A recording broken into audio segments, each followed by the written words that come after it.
We obviously can't control what others do out on the water, which is why things can get a little hectic sometimes and craziness can ensue, just like some of the things we'll see in this week's episode of Boating News of the Week. Our first story to make the boating news this week is going to take us down to Pompano Beach, Florida, where this was the scene just a few weeks back when 5 people had to be rescued a few miles east of Hillsborough Inlet. The call came in around 10 a.m. over the radio of a distressed boater who claimed their vessel was taking on water approximately 3 miles offshore. Only a few moments after issuing the initial radio call and rescuers jumping into action, they quickly lost contact with the boat as it lost power, but the gentlemen were able to get off a 911 call. We're in a boat.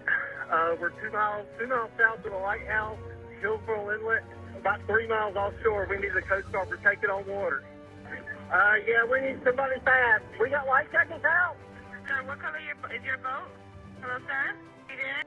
But unfortunately, as the crew has to dump into the water, they wind up losing the connection with 911. Fortunately, 911 was able to triangulate the position the call came from and get those coordinates to officials who were able to use it to try and pinpoint down the crew. Just southeast of the Hillsborough Inlet. I'll give you a location once we get them on board. Hold on one second. We're getting the door open. Alright, we want to... What do you got to?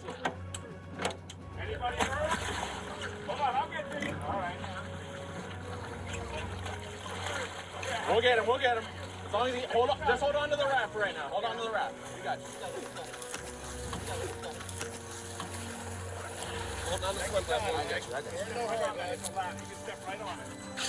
Fortunately, due to the 911 call, rescuers were able to quickly locate the crew and get them out of the water and get them back to land successfully without any injuries. But this just serves as a reminder, if you're going offshore, make sure you have the proper safety equipment with you at all times. Our next story is going to take us back over to Australia. We actually featured this story last week, where several boaters were found hugging an esky waiting to be rescued as their vessel had sunk offshore. But this story has taken quite the turn, as local police authorities are now searching for these 3 men, as shortly after their rescuers released them, their boat was discovered with 365 kilograms of narcotics. The 3 men originally told police and local authorities that their boat capsized while they were fishing off the Albany coast, but 6 days later, a black package containing multiple packages of narcotics washed ashore, along with the vessel believed to be theirs. Currently, an arrest warrant has been issued for the 3, and local authorities urge you, if you know their location, to let them know. Our next story to make the boating news this week is going to take us to the coast of South Carolina, where many beachgoers visiting Myrtle Beach just this past week got quite the surprise as a naval hovercraft came off of the ocean and parked itself right on the beach. This, of course, is a direct result of the other surprise that's happened in South Carolina, where they had a balloon fly overhead and local Air Force decided to go ahead and take that balloon down. This hovercraft is from one of the vessels that is out trying to recover debris from the balloon and whatever it was carrying off the coast of South Carolina. Local officials did happen to meet the hovercraft on the beach, and they did tell reporters after the fact that the hovercraft had landed on the beach to collect supplies for the naval recovery efforts that are continuing off the coast of the Carolinas. But still, this is a pretty wild scene. I mean, put yourself in this spot. You're walking down the beach with your family, and off in the distance you see this thing coming barreling toward the coast and then right up onto the shore. I'm sure it gave quite a few people a startle.